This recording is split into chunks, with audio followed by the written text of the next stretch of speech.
Hello friends, आपका अपने YouTube channel उत्तर GK में स्वागत है। आज जो मैं हिंदी का बहुत ही महत्वपूर्ण प्रैक्टिस सेट लेकर आया हूँ फ्रेंड्स। यहाँ से आपको अटेंड करने हैं, सही बताने हैं कमेंट्स बॉक्स में कितने आपने सही किए हैं। चलिए फ्रेंड्स, देर न करते हुए क्लास शुरू करते हैं। आज की क्लास का हमारा फर्स्ट प्रश्न है, हमेशा बहुवचन होता है, यानी इनमें निम्न में से कौन सा शब्द है जो बहुवचन में प्रयुक्त किया जाता है। ए माता प्राण, बी में है भक्ति और सी में है किताब और डी में है माता। तो फ्रेंड्स का सही आंसर होगा ए, यानी प्राण जो है ये बहुवचन में आता है और ये जो है भक्ति, किताब, माता ये एक वचन में प्रयोग किया जाता है। चलिए फ्रेंड्स, अगला प्रश्न देखते हैं। कौन सा शब्द एक वचन नहीं है, यानी कौन सा शब्द एक वचन नहीं है, बहुवचन में आता है। ए में है होश, बी में दूध, सी में आग और डी में भीड़। तो फ्रेंड्स का सही आंसर होगा ए, यानी होश जो है ये बहुवचन है और ये सारे सारे एक वचन में प्रयोग किया जाता है। चलिए फ्रेंड्स, अगला प्रश्न देखते हैं। कौन सा शब्द एक वचन नहीं है, यानी कौन सा शब्द एक वचन नहीं है। सॉरी, ये गलती है, यहाँ पर एक वचन नहीं बहुवचन होगा। कौन सा शब्द बहुवचन में बहुवचन नहीं है। ए में पुलिस, बी में लड़के, सी में छात्र दल और डी में छात्र सी में छात्र वृंद और डी में आता है हमारा छात्र दल। तो फ्रेंड्स का सही आंसर होगा ए, पुलिस। चलिए फ्रेंड्स, अगला प्रश्न देखते हैं। नेक्स्ट में आता है हमारा, टेबल पर पुस्तक रखी है, यानी इसमें जो है आपको कारक बताना है। ए में आता है हमारा संबंध कारक, बी में है अपादान कारक और सी में आता है अधिकरण कारक, डी में है कर्म कारक। तो फ्रेंड्स का सही आंसर होगा सी, यानी अधिकरण। अधिकरण कारक में जो है में पर आता है, में पर विभक्ति है इसकी, यहाँ से याद रखना है। चलिए फ्रेंड्स, अगला प्रश्न देखते हैं। नेक्स्ट में आता है हमारा, वह कलम से लिखता है। इसमें भी आपको कारक बताना है। ए में आता है हमारा संप्रदान कारक, बी में है कर्म कारक, सी में है करण कारक और डी में आता है करण कारक। तो फ्रेंड्स का सही आंसर होगा डी, करण कारक, यानी वह कलम से लिखता है। कौन सा हो जाएगा, करण कारक हो जाएगा। चलिए फ्रेंड्स, अगला प्रश्न देखते हैं। नेक्स्ट में आता है हमारा, गीता को तेज बुखार है, रेखांकित कारक का नाम बताइए। ए में है कर्म कारक, बी में आता है संप्रदान कारक और सी में है संबंध कारक, डी में है कर्ता कारक। तो फ्रेंड्स का सही आंसर होगा डी, यानी कर्ता कारक। गीता को तेज बुखार है, कौन सा कारक हो जाएगा, कर्ता कारक। चलिए फ्रेंड्स, अगला प्रश्न देखते हैं। नेक्स्ट में आता है हमारा, मुझे किस प्रकार का सर्वनाम है, यानी मुझे जो शब्द है ये किस प्रकार का सर्वनाम है। ए में आता है उत्तम पुरुष, बी में आता है मध्यम पुरुष और सी में है अन्य पुरुष और डी में आता है उपयुक्त में से कोई नहीं। तो फ्रेंड्स का सही आंसर होगा ए, यानी उत्तम पुरुष। मैं जो आता है मैं, मुझे, मुझको, ये उत्तम पुरुष में आते हैं और तुम जो आता है तुम्हें, तुमको, ये मध्य पुरुष में आते हैं और उसे जो आता है वह, उसे, तो ये अन्य पुरुष में आते हैं। चलिए फ्रेंड्स, अगला प्रश्न देखते हैं।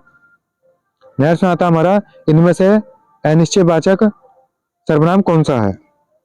ए में है कौन, बी में आता है जो, सी में कोई और डी में है वह। तो फ्रेंड्स का सही आंसर होगा सी, यानी कोई जो है अनिश्चयवाचक सर्वनाम में आता है। चलिए फ्रेंड्स, अगला प्रश्न देखते हैं।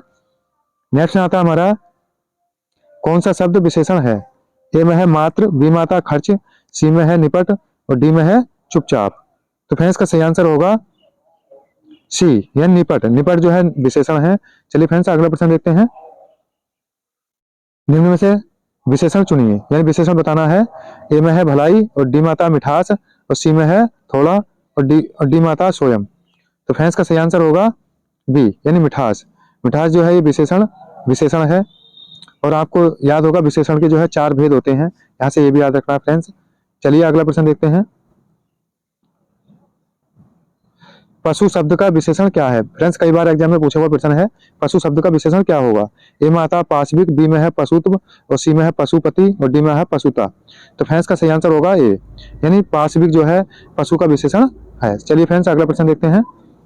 नेक्स्ट में आता है हमारा, अनुकरणात्मक जो है क्रिया नहीं होगी, यानी इनमें से अनुकरणात्मक क्रिया नहीं है। ए में आता है मिमियाना, बी में है हिनहिनाना और सी में आता है झुठलाना और डी में है फड़फड़ाना। फ्रेंड्स, पिछली बार यू पुलिस में पूछा हुआ प्रश्न है ये। चलिए फ्रेंड्स, का सही आंसर देखते हैं। सही आंसर होगा इसका सी, यानी झुठलाना जो है अनुकरणात्मक क्रिया नहीं है, यानी कि जिससे जो है ध्वनि उत्पन्न हो वो अनुकरणात्मक क्रियाएं होती हैं, जैसे मिमियाना, हिनहिनाना और फड़फड़ाना, इनमें से ध्वनि उत्पन्न हो रही है, इसलिए ये अनुकरणात्मक क्रियाएं हैं। चलिए फ्रेंड्स, अगला प्रश्न देखते हैं। नेक्स्ट में आता है हमारा, सहकर्मक क्रिया कौन सी है।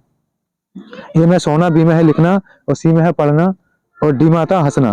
तो फ्रेंड्स का सही आंसर होगा बी, यानी लिखना। लिखना जो है सहकर्मक क्रिया है, हंसना, पढ़ना और रोना ये अकर्मक में आते हैं। चलिए फ्रेंड्स, अगला प्रश्न देखते हैं।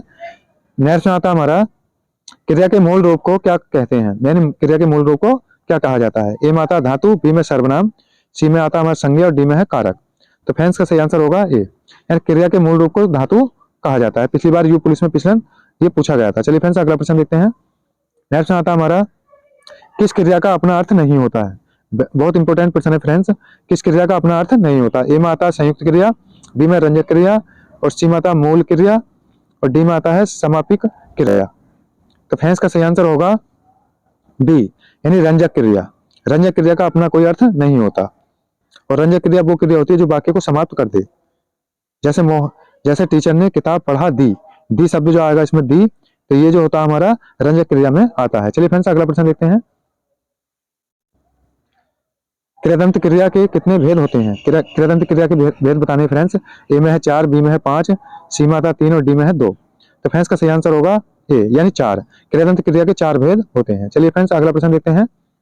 नेक्स्ट में आता है हमारा क्रिया के रूप परिवर्तित होते हैं, यानी क्रिया के रूप परिवर्तित होते हैं। ए में आता है लिंग के अनुसार, बी में आता है वचन के अनुसार, सी में है पुरुष के अनुसार और डी में आता है ये सभी। तो फ्रेंड्स का सही आंसर होगा डी, ये सभी, यानी लिंग के अनुसार भी बदलता है क्रिया का रूप और वचन के आधार पर भी और पुरुष के आधार पर भी बदलता है। चलिए फ्रेंड्स अगला प्रश्न देखते हैं।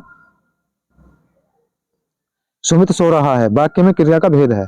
ए में आता है अकर्मक, बी में है सकर्मक, डी में है प्रेरणार्थक और डी में आता है द्विकर्मक। तो फ्रेंड्स का सही आंसर होगा ए, यानी अकर्मक। सुमित सो रहा है, इस ये कैसा वाक्य है? अकर्मक क्रिया है इसमें।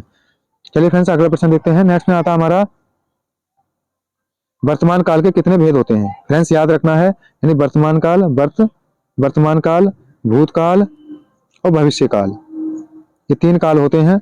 इन्हें याद रखना आपको। 563 यानी वर्तमान के 5 भेद होते हैं, भूत के 6 होते हैं और भविष्य के 3 होते हैं। तो फ्रेंड्स का कौन सा ऑप्शन सही होगा? बी, यानी 5। चलिए फ्रेंड्स अगला प्रश्न देखते हैं। नेक्स्ट में आता है हमारा पुष्पा कल घर जाएगी रेखांकित वाक्य किस काल का है? ए में आता है भूतकाल, बी में है वर्तमान काल, सी में आता है भविष्य काल और डी में है इनमें से कोई नहीं। तो फ्रेंड्स का सही आंसर होगा सी, यानी भविष्य काल। पुष्पा कल घर जाएगी, ये जो है भविष्य काल का वाक्य है। तो फ्रेंड्स ये थे हिंदी के बहुत ही महत्वपूर्ण प्रश्न और आपको बताना है आपने कितने सही यहाँ से किए हैं। तो कैसी लगी वीडियो फ्रेंड्स? अगर वीडियो अच्छी लगी हो तो इसे ज़्यादा शेयर करें, लाइक करें, हमारे चैनल को सब्सक्राइब करें। वीडियो में अंत तक बने रहने के लिए धन्यवाद।